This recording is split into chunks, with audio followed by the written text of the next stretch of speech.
Hello दोस्तों, welcome to you my YouTube channel Neeraj classes में। मैं नीरज कुमार आपका एक बार फिर से स्वागत करता हूं। दोस्तों, इस बार मैं आप सबके लिए लेकर आया हूं पैट के एग्ज़ाम को ध्यान में रखते हुए 50 महत्वपूर्ण प्रश्नों की एक श्रृंखला। दोस्तों, मुझे उम्मीद है कि सफलता के जिस मार्ग में आप आगे बढ़ रहे हैं उसमें यह सहायक सिद्ध होगी और आपकी सफलता सुनिश्चित करेगी। तो आइए शुरू करते हैं 50 महत्वपूर्ण प्रश्नों की एक श्रृंखला। दोस्तों, हमारा पहला प्रश्न है प्रश्न नंबर 1, वेल्थ ऑफ नेशन पुस्तक के लेखक कौन है? Option A Adam Smith, option B Pandit Nehru, option C Nelson Mandela, option D Rasbihari. तो इसका सही आंसर है एडम स्मिथ। ये एक इकोनॉमिस्ट थे बहुत बड़े, तो उन्हीं के द्वारा किताब लिखी गई थी। एडम स्मिथ इसका सही आंसर हो जाता है। नेक्स्ट प्रश्न नंबर 2, भारत में सिंचाई का सबसे महत्वपूर्ण साधन क्या है? ऑप्शन ए नहरें, ऑप्शन बी नदी, ऑप्शन सी वर्षा, ऑप्शन डी तालाब। तो इसका सही आंसर हो जाता है ए नहरें। जो भारत में सिंचाई का सबसे महत्वपूर्ण साधन है वो है ए नहरें। नहरों के द्वारा ही सबसे ज्यादा सिंचाई पूरे भारत में की जाती है, इसलिए इसका ए आंसर बिल्कुल सही हो जाता है। हमारे पास नेक्स्ट प्रश्न है प्रश्न number 3।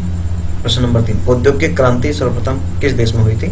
Option A England, option B France, option C रूस, ऑप्शन डी भारत। तो इसका सही आंसर हो जाता है ऑप्शन ए इंग्लैंड। इंग्लैंड में ही सबसे पहले औद्योगिक क्रांति हुई थी। बहुत ही महत्वपूर्ण प्रश्न है। नेक्स्ट प्रश्न नंबर 4, भारतीय रेलवे का विश्व में कौन सा स्थान है? ऑप्शन है आपके ए द्वितीय, बी प्रथम, सी तीसरा और डी पांचवा। तो रेलवे की बात करें तो रेलवे में भारत में दूसरा स्थान आता है, यानी ए आंसर इसका सही हो जाता है। ए द्वितीय इसका सही आंसर है। ठीक है। प्रश्न नंबर 5, भारतीय रिजर्व बैंक का राष्ट्रीयकरण कब किया गया? बहुत ही इंपॉर्टेंट प्रश्न। भारतीय रिजर्व बैंक का राष्ट्रीयकरण कब किया गया? Option A 1949, option B 1955, option C 1966, option D 1810। तो भारतीय रिजर्व बैंक के राष्ट्रीयकरण की बात करें तो ऑप्शन ए हमारा बिल्कुल सही रहता है। 1949 में बैंक का राष्ट्रीयकरण किया गया था आरबीआई का, और 1935 में अगर स्थापना की बात करें तो 1935 में आरबीआई की स्थापना की गई थी। प्रश्न नंबर 6 देखते हैं, संविधान में मौलिक कर्तव्यों को कब सम्मिलित किया गया?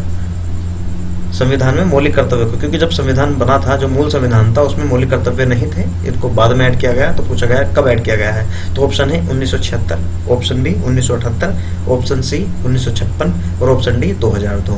तो आपको पता है इसका आंसर, ए आंसर इसका बिल्कुल सही हो जाता है 1976, क्योंकि 42वें संविधान संशोधन जो 1976 में हुआ था, ये 42वें संविधान संशोधन अपने आप में बहुत बड़ा संशोधन था, जिसे मिनी संविधान भी कहा जाता है। उसी के तहत संविधान में स्वर्ण सिंह समिति की अनुशंसा पर संविधान में मौलिक कर्तव्यों को ऐड किया गया था। प्रश्न नंबर नेक्स्ट, प्रश्न नंबर 7, लोकसभा, विधान परिषद और विधानसभा इनमें से किस विधायी सदन को समाप्त किया जा सकता है?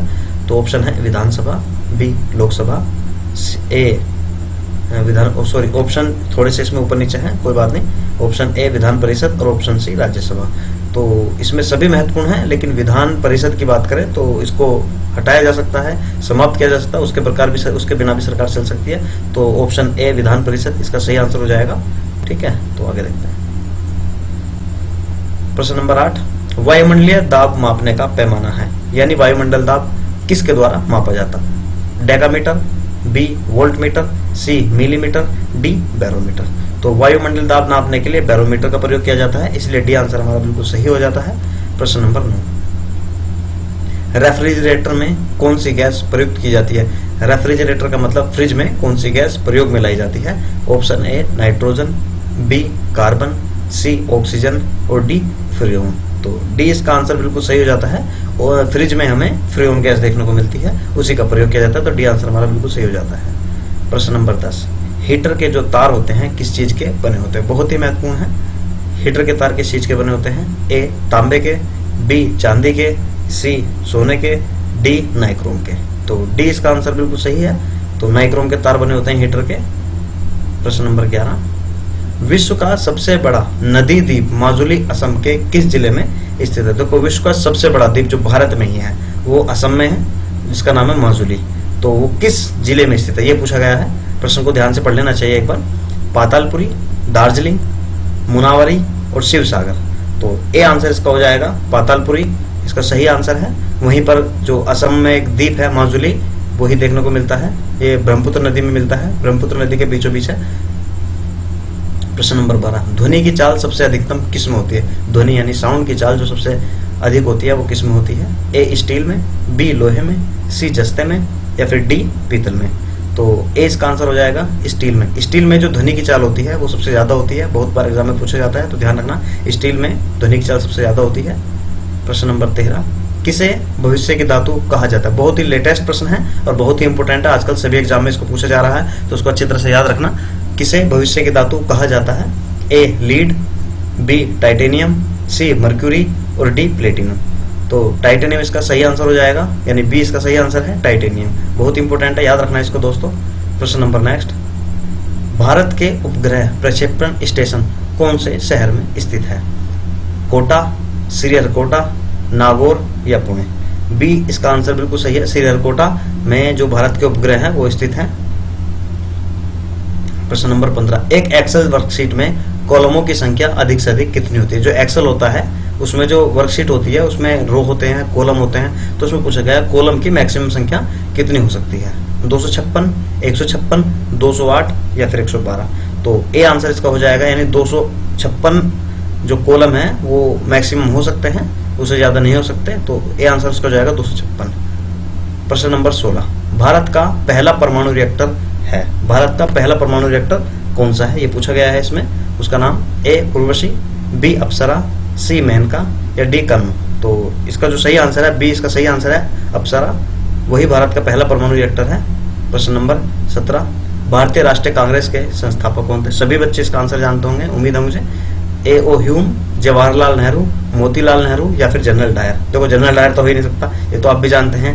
तो ए ओ ह्यूम इसका सही आंसर है, जिन्हें शिमला का संत भी कहा जाता है। 1885 में इन्होंने कांग्रेस की स्थापना की थी। ए इसका आंसर हो जाएगा, ए ओ ह्यूम के द्वारा भारतीय राष्ट्रीय कांग्रेस की स्थापना की गई थी। प्रश्न नंबर 18, प्रार्थना समाज की स्थापना किसने की? बहुत ही इंपॉर्टेंट है। आत्माराम पांडुरंग, ज्योतिबाराव फूले, रामहंस दास या फिर हरमिलान मुनि? तो आत्माराम पांडुरंग के द्वारा प्रार्थना समाज की स्थापना की गई थी, इसलिए ए इसका आंसर बिल्कुल सही हो जाता है।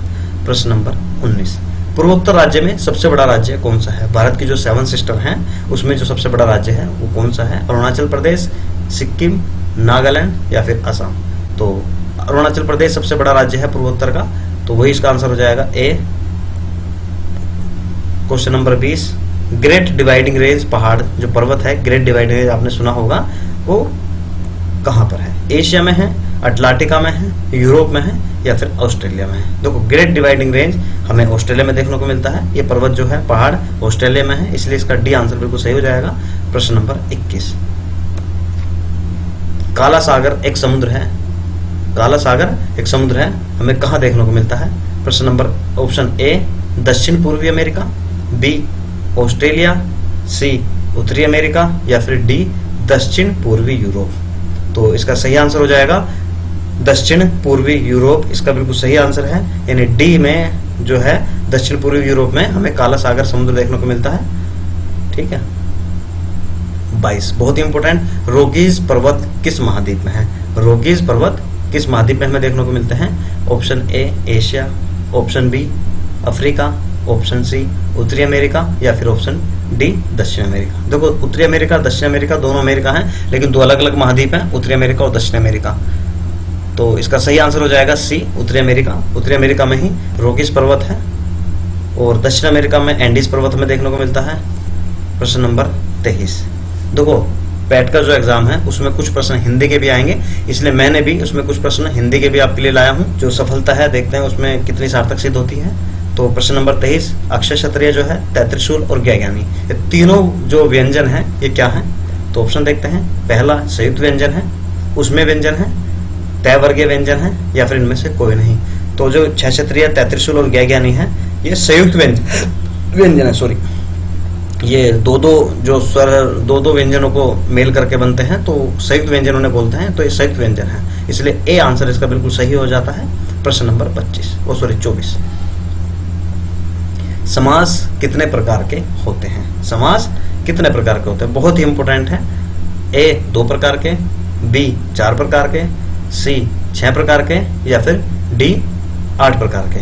तो समास की अगर बात करें तो समास होता है 6 प्रकार के, यानी सी ऑप्शन बिल्कुल सही हो जाता है, समास 6 प्रकार के होते हैं। प्रश्न नंबर 25, निम्नलिखित में से अशुद्ध शब्द छांटना है। इनमें से अशुद्ध, जिसकी जो वर्तनी है वो अशुद्ध है वो छांटनी है। साप्ताहिक, वीणा, वाष्प, डी सिंदूर? तो इसमें बात करें तो इसमें वीणा बिल्कुल सही लिखा हुआ है, वाष्प भी सही लिखा हुआ है, सिंदूर भी सही लिखा हुआ है, लेकिन ए साप्ताहिक ये गलत लिखा हुआ है क्योंकि वो साप्ताहिक होता है। स के बाद आकर डंडा लगना था तो ये सही हो जाता, तो इसलिए अशुद्ध पूछा गया है तो ए इसका आंसर हो जाएगा साप्ताहिक, ये साप्ताहिक होता है। ठीक है, प्रश्न नंबर नेक्स्ट 26, कवि का स्त्रीलिंग क्या है?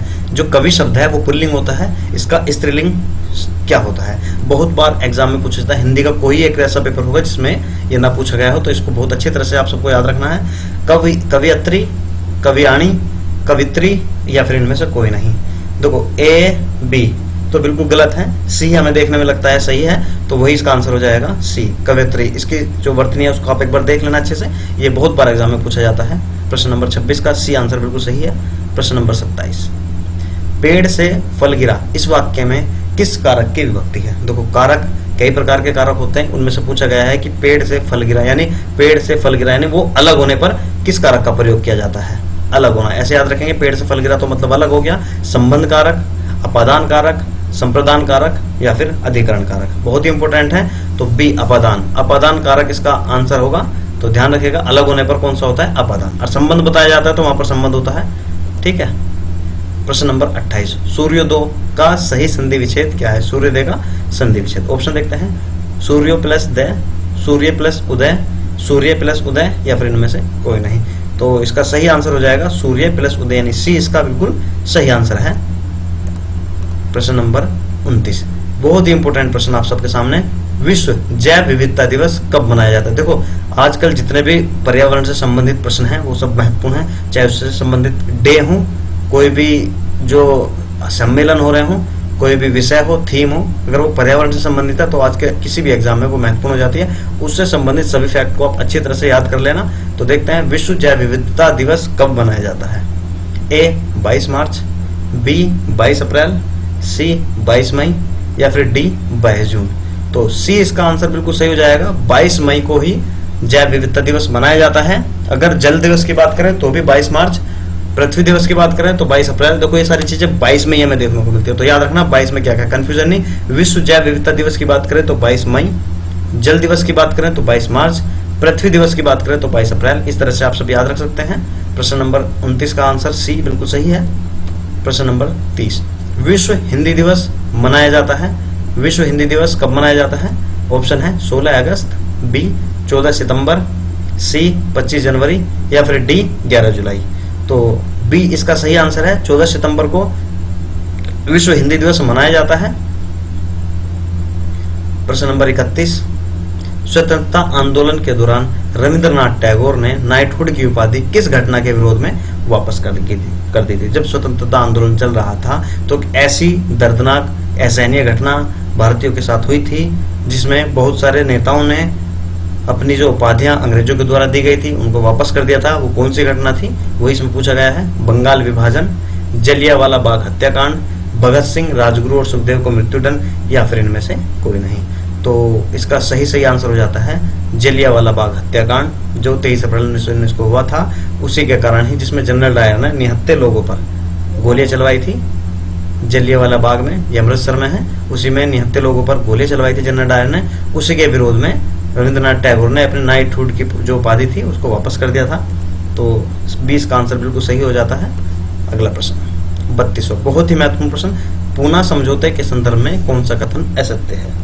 ठीक है, पूना समझौता 1932 में हुआ था। अगर मैं बता दूं, चलो ठीक है ऑप्शन में बता दूं, यह है समझौता बाबा साहब भीमराव अम्बेडकर और महात्मा गांधी के बीच में हुआ था 1932 में। ठीक है, अब देखते हैं इसमें फैक्ट दिया है कौन सा गलत है। तो ए है, यह समझौता जवाहरलाल नेहरू और अम्बेडकर के बीच हुआ था। इसमें हमें असत्य बात है, ये देखो जब इस तरह का प्रश्न आया तो ये इस पे फोकस करें, असत्य पे जरूर फोकस करें। असत्य असत्य फॉल्स इसमें बताना है जो गलत है। ठीक है, असत्य आपको बताना है। यह समझौता जवाहरलाल नेहरू और अम्बेडकर के बीच हुआ था। इस तहत वंचित वर्गों ने संयुक्त मतदाता समूह में रहने वाले का फैसला किया था। सी, प्रांतीय विधान पालिकाओं में वंचित वर्ग की सीटें आरक्षित की गई थी। इसके द्वारा सिविल सेवाओं में वंचित वर्ग को समुचित प्रतिनिधित्व प्रदान किया गया था। देखो डी बिल्कुल सही है, सी भी बिल्कुल सही है और बी भी बिल्कुल सही है, लेकिन ए इसका बिल्कुल जो ऑप्शन है वो गलत है। इसमें लिखा है यह समझौता जवाहरलाल नेहरू और अम्बेडकर के बीच हुआ था, तो बिल्कुल गलत है क्योंकि यह समझौता अम्बेडकर और महात्मा गांधी के बीच हुआ था 1932 में, इसलिए ए आंसर इसका बिल्कुल सही हो जाएगा। ठीक है, प्रश्न नंबर 33, अरे ये तो दोबारा आ गया। विश्व जैव विविधता दिवस कब मनाया जाता है? इसका आंसर तो भी मैंने बताया था। तो देखते हैं एक बार, इस बार आप बता पाते हैं नहीं बता पाते। 22 मार्च, 22 अप्रैल, 22 मई या फिर 22 जून। तो सी इसका आंसर हो जाएगा 22 मई। 22 मई में विश्व जैव विविधता दिवस मनाया जाता है। 34, समताप मंडल की जो ओजोन गैस की परत की मोटाई किस इकाई में मापी जाती है या नापी जाती है? जो समताप मंडल होता है उसमें जो ओजोन परत होती है, लेयर होती है, देखो वायुमंडल में बहुत सारे लेयर होती है, उसमें एक समताप मंडल होता है जिसमें ओजोन परत पाई जाती है। देखो ये भी पूछा जाता प्रश्न, ये भी बन जाता है कि वायुमंडल के किस लेयर में ओजोन की जो परत होती है, ओजोन गैस है, वो पाई जाती है। तो उसका सही आंसर हो जाएगा समताप मंडल। तो ठीक है, ये प्रश्न देखते हैं क्या है। इसमें पूछा गया है कि जो ओजोन की जो मोटाई होती है वो कैसे नापी जाती है? सिएवेक्स, डाप्सन इकाई, मेंसन इकाई या फिर इनमें से कोई नहीं। तो बहुत ही आसान सा इसका आंसर है, डाप्सन में नापी जाती है। जो ओजोन की मोटाई होती है वो डाप्सन में नापी जाती है, इसलिए बी इसका आंसर बिल्कुल सही हो जाता है। प्रश्न नंबर 35, विश्व में सबसे ज्यादा पाई जाने वाली ग्रीन हाउस गैस कौन सी है? विश्व में सबसे ज्यादा पाई जाने वाली ग्रीन हाउस गैस, बहुत ही आसान सा प्रश्न है। कार्बन डाइऑक्साइड, जलवाष्प, सल्फर डाइऑक्साइड या फिर ओजोन। तो इसकी बात करें तो ये आंसर हमारा हो जाएगा, क्योंकि कार्बन डाइऑक्साइड विश्व में सबसे ज्यादा पाई जाने वाली ग्रीन हाउस गैस है। Green house gas, carbon dioxide बहुत सारी हैं। प्रश्न नंबर 36, कैंसर संबंधित है। इसमें प्रश्न में पूछा गया है कि कैंसर होता है, वास्तव में कैंसर होता क्या है, यह किस चीज से संबंधित है? उत्तकों के अनियंत्रित वृद्धि से, बड़े ट्यूमरों से, उत्तकों के नियंत्रित विभाजन से या फिर घावों के सड़ जाने से। देखो कहीं ना कहीं अगर बात करें तो उत्तकों के अनियंत्रित वृद्धि इसका सही आंसर है, क्योंकि जब कैंसर होता है तो शरीर में जो टिश्यूज होते हैं वे अनलिमिटेड मात्रा में वृद्धि करने, इंक्रीजिंग हो जाते हैं, बहुत ज्यादा मात्रा में बढ़ने लगते हैं जो टिश्यू होते हैं, उत्तकों के अनियंत्रित वृद्धि। तो ये इसका आंसर हो जाएगा, उसी को कैंसर बोलते हैं। प्रश्न नंबर 37, भारतीय नेपोलियन की उपाधि किसे दी गई है? यानी भारत में किसको नेपोलियन कहा गया है? बहुत ही अच्छा प्रश्न है। Option A Chandragupta Maurya, option B Samudragupta, option C Chandragupta प्रथम या ऑप्शन डी हर्षवर्धन। तो भारतीय नेपोलियन की बात करें तो समुद्रगुप्त इसका सही आंसर हो जाएगा, क्योंकि समुद्रगुप्त को ही भारतीय नेपोलियन कहा गया है। ठीक है, प्रश्न नंबर नेक्स्ट, प्रश्न नंबर 38 बहुत ही इंपॉर्टेंट है। चीनी यात्री फाहियान किस गुप्त शासक के शासनकाल में भारत आया था? देखो एक तो आया था फाहियान, एक आया था हेनसोंग, दो आए थे, दोनों याद रखने हैं आपको।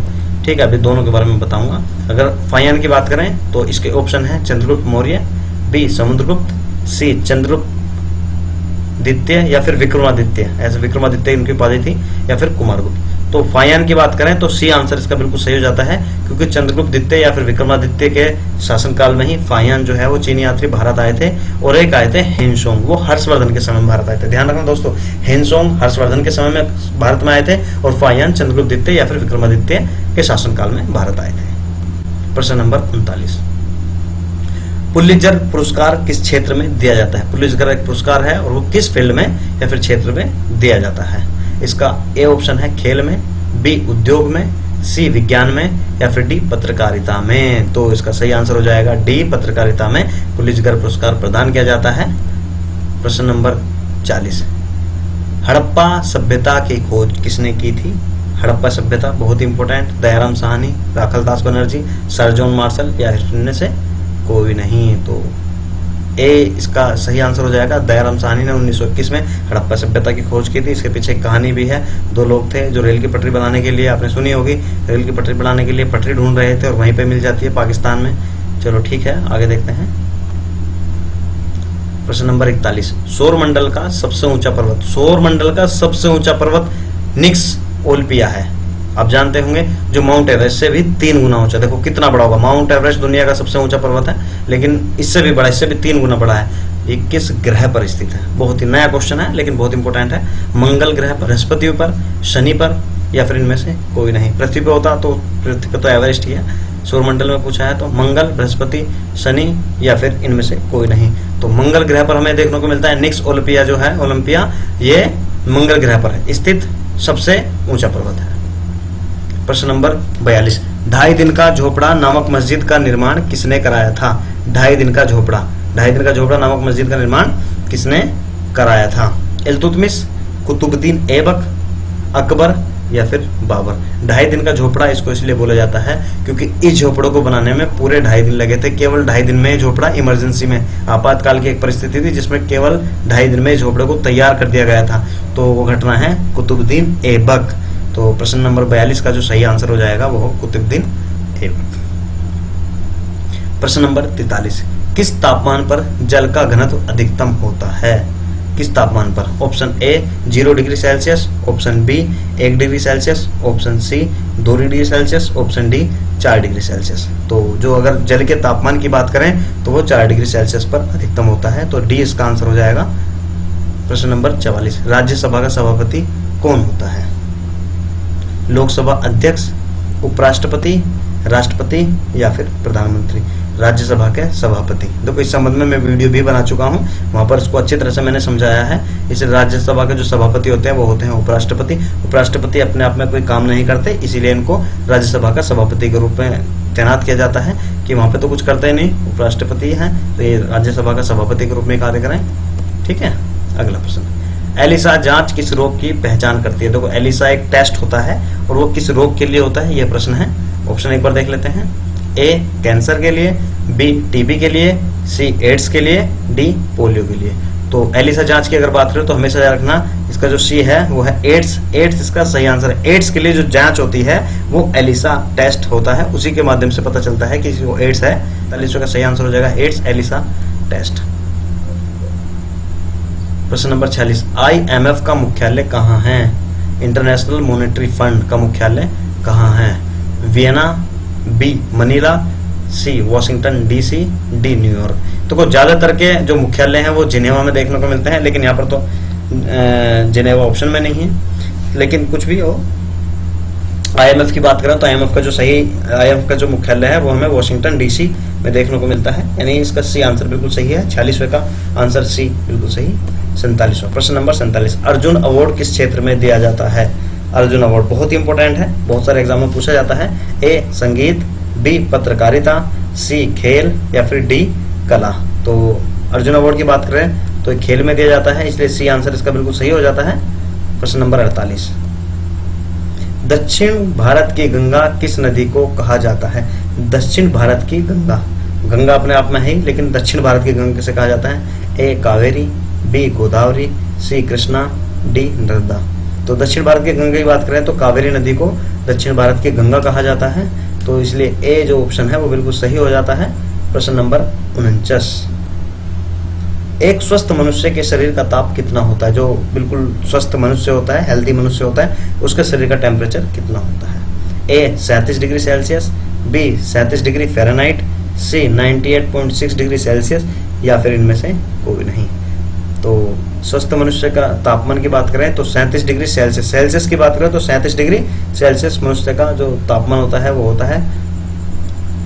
आगे देखते हैं प्रश्न नंबर 50 और आज का अंतिम प्रश्न, आत्मघाती थैली किसे कहा जाता है या फिर आत्महत्या की थैली किसे कहा जाता है? ये बायोलॉजी का प्रश्न है और जो सेल वाला चैप्टर है वहां से प्रश्न लिया गया है, बहुत ही इंपॉर्टेंट है, बहुत बार एग्जाम में पूछा जाता है। प्रश्न number A ribosome, B lysosome, C mitochondria या फिर इनमें से कोई नहीं। तो इसका सही आंसर हो जाएगा बी लाइसोसोम, इसका सही आंसर हो जाएगा। तो दोस्तों इसी प्रकार हमारी जो आज की श्रृंखला थी 50 प्रश्नों की ये कंप्लीट होती है। उम्मीद करता हूँ इसमें आपके जो सबके स्कोर है वो 40+ रहे होंगे, और जिस बच्चों के 40+ स्कोर रहे हैं प्लीज कमेंट करें, और यदि 40 से कम भी रहे हैं तो कोई बात नहीं, अपने स्कोर प्लीज मुझे कमेंट करें।